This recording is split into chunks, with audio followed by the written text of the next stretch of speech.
From a Scottish ex-soldier turned cult leader to multinational drug empires. This is the rise of the Comancheros and the Bandidos. Jock Ross built a paramilitary gang in 1970s Sydney. By 1984, his feud with Anthony Spencer culminated in the Milperra massacre. 7 dead, nearly 30 wounded, and Australia stunned. Spencer's patchover birthed Australia's first Bandidos chapter and a new profit-first criminal model. By 2020, the Bandidos operated across 22 countries. Massive cocaine shipments, complex money laundering networks, and front companies turned biker crews into logistics firms. In 2024 and 2025, major probes seized millions, arrested dozens, and exposed supply chains smuggling tons of drugs. This is how outlaws became multinational crime bosses, and why law enforcement is fighting back. The birth of a monster. Jock Ross and the Comancheros in the 1970s. A Scottish immigrant named William Jock Ross arrived in Sydney, and he wasn't your average biker. Ross carried himself like a man born for command, a soldier trapped inside a motorcycle club. He handpicked only the toughest men and drilled them like an army. Every week, they went through paramilitary-style training, not for fun, but like they were preparing for war. Ross ruled the Comancheros with an iron fist, and the kind of authority that could make even a dictator jealous. Inside their clubhouse, one chilling sign summed up Ross's entire philosophy.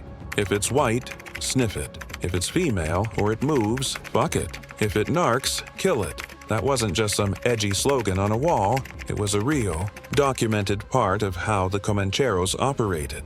By the early 1980s, they weren't just another biker gang, they controlled Australia's underworld. Every fight, every ambush, every turf war wasn't about pride anymore. It was about territory, power, and the booming meth trade. Rival clubs didn't stand a chance. The Comancheros would storm in, beat their enemies to a pulp, and either force them to join or wipe them out entirely. When they clashed with a group called the Loners, Ross pulled off what can only be described as psychological warfare. He staged what looked like a friendly peace talk, but then surrounded the Loners with Comancheros armed with baseball bats. The result? The Loners were forced to become a puppet club, renamed the Bandidos, under Ross's control. That was the old-school biker way: dominate through fear, violence, and intimidation. But then, everything changed. The betrayal. When the Comancheros became the Bandidos around 1983, a man named Anthony Spencer, one of Ross's own, decided he wanted more than what the Comancheros could offer. At the time, the Hells Angels had started cooking meth locally, and they were making an insane amount of money. Spencer saw the writing on the wall. Ross was getting older, unstable, and unpredictable. So Spencer made a move that would shake the entire Australian biker world. He didn't just quit. He negotiated a full patchover, a move where he and around 40 other Comancheros from the Birchgrove chapter would switch allegiance and become the first official Bandidos chapter outside the United States. In return, the Bandidos in Texas agreed to teach them how to cook meth themselves. No middlemen, no outsiders, just pure profit. For Spencer, it was genius. For Ross, it was the ultimate betrayal. The war, money, and machismo collide.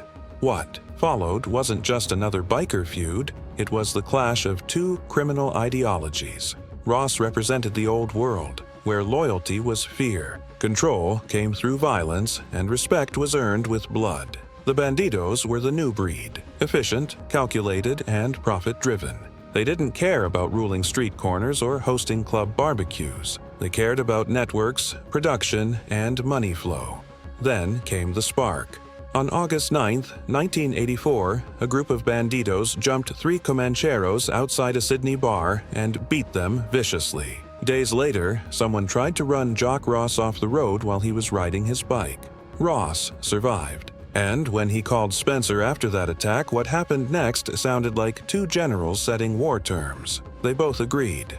No public violence, no attacks at members' homes, but of course, neither side followed the rules. Soon, Sydney turned into a war zone. Bombings, drive-by shootings, assassination attempts. Both sides unleashed chaos. Biker warfare spilling onto city streets. Yet, for all that firepower and violence, nobody was seriously injured at first. Ross took that as a sign of weakness. To him, the Bandidos were cowards, and it was time to end things once and for all. He was ready to deliver the killing blow. The Milperra massacre.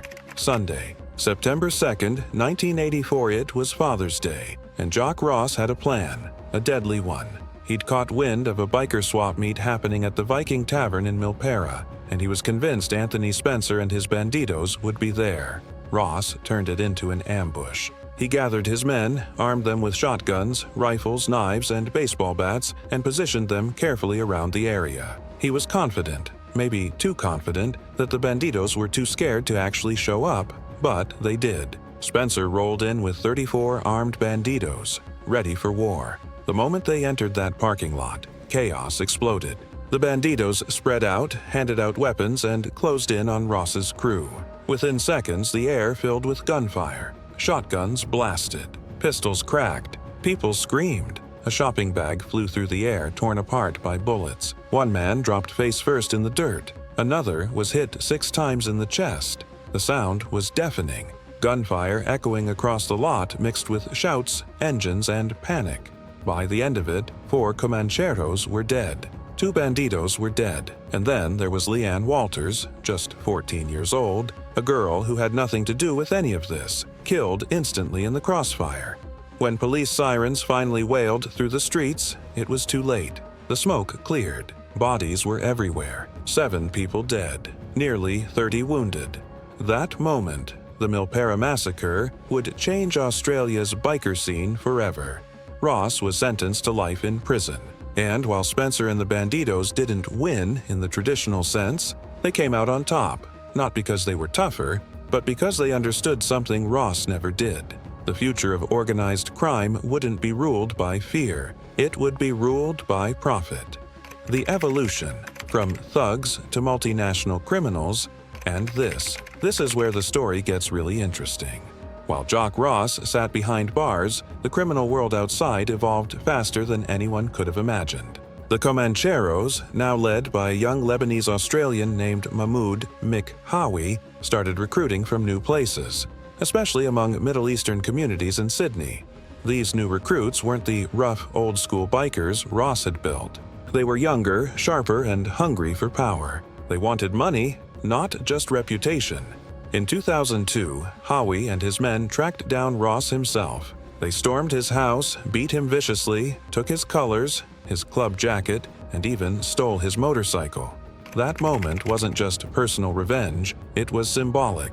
The Comancheros officially tearing down the old brutal image Ross had created and stepping into a new era of organized crime. Smarter, corporate, and laser-focused on profit. Meanwhile, the Bandidos were moving in a completely different direction.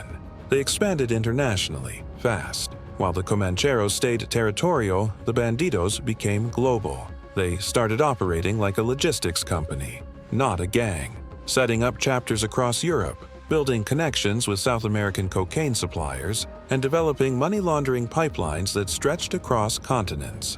By 2020, the Bandidos weren't just another biker club. They controlled drug networks across 22 countries. Let that sink in. 22. They weren't fighting over Sydney streets anymore. They were moving tons of cocaine, heroin, and methamphetamine like a Fortune 500 company.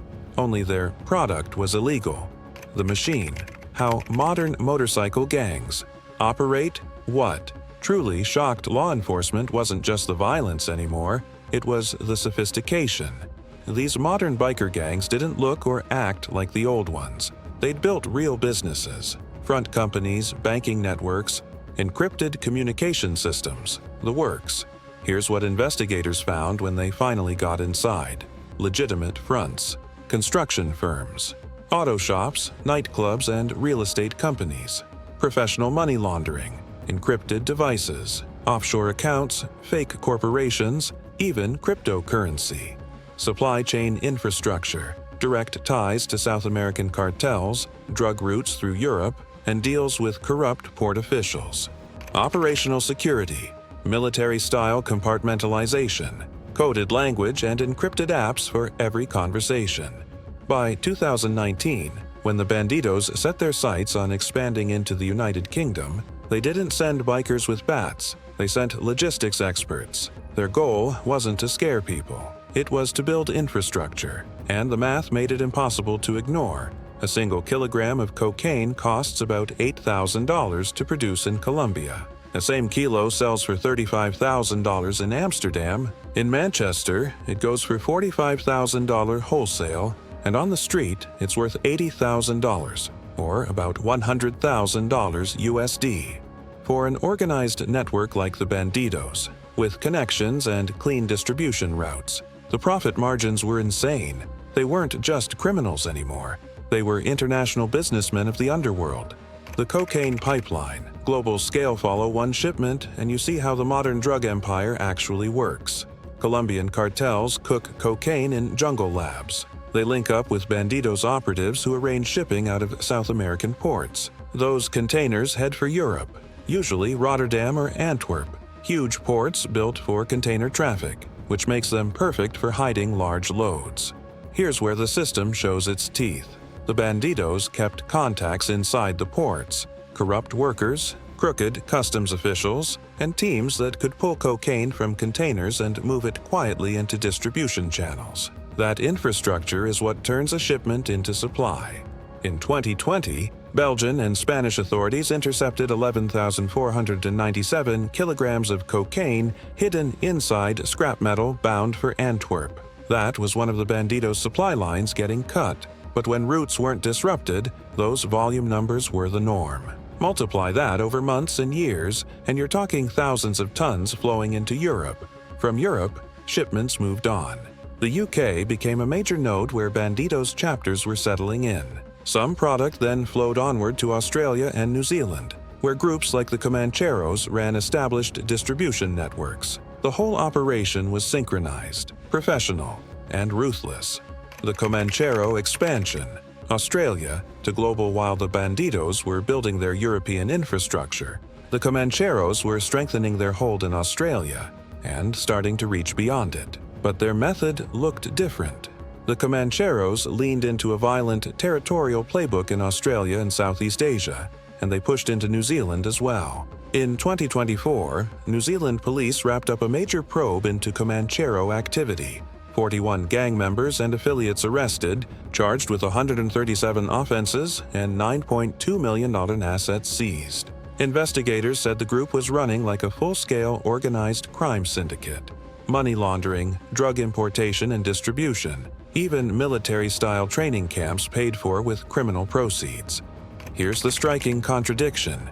Despite brutal fights with rivals like the Hells Angels, the Comancheros still cooperated with those same rivals on drug runs. The Australian Federal Police pointed out this odd truth. Gangs would beat each other senseless one day and then work together the next because profit beat pride every time. This isn't tribal warfare. It's competing businesses that sometimes cut deals when it suits them. The money. How do you launder $1 billion? So, how do you clean that kind of cash? Legitimate businesses became the cover. Outlaw gangs funneled dirty money into restaurants, bars, strip clubs, tattoo shops, construction companies, trucking firms, and property deals. Mix illegal cash with real business revenue, and the money looks legal. Example: a biker-linked construction firm invoices a job at $100,000. Maybe $20,000 covers real work. The other $80,000 is drug cash, now portrayed as business income. But as profits swelled into the hundreds of millions, this basic trick wasn't enough. Gangs started hiring professionals, accountants, lawyers, laundering specialists, even buying services from dedicated laundering networks run by other crime groups. Money moved through wire transfers, offshore shell accounts, cryptocurrency platforms, and secret offshore banks. In one Hells Angels-linked investigation, police found gang-connected people buying multiple properties worth $5.1 million between 2004 and 2018, running payday loan businesses that took in nearly $2 million in deposits, and hiding cash in secret compartments around their homes. This was laundering at a professional level. The reality check, when the system came down. By 2024, law enforcement had finally started to catch up.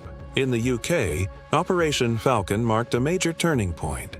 a breakthrough after years of quiet investigation into a Bandidos drug network that had been operating across Britain for 3 years.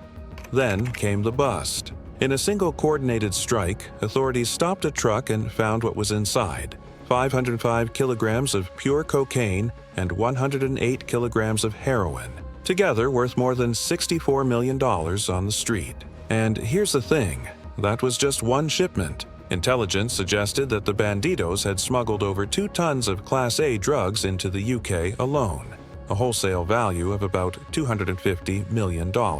Police also seized assets, shut down front companies, and tore through the Bandidos' fake business empire. What they uncovered was disturbing. Behind the storefronts, interior design shops, car garages, restaurants, were money laundering operations and drug distribution points. The gang had built full-blown infrastructure, security teams, communications experts, and logistics coordinators.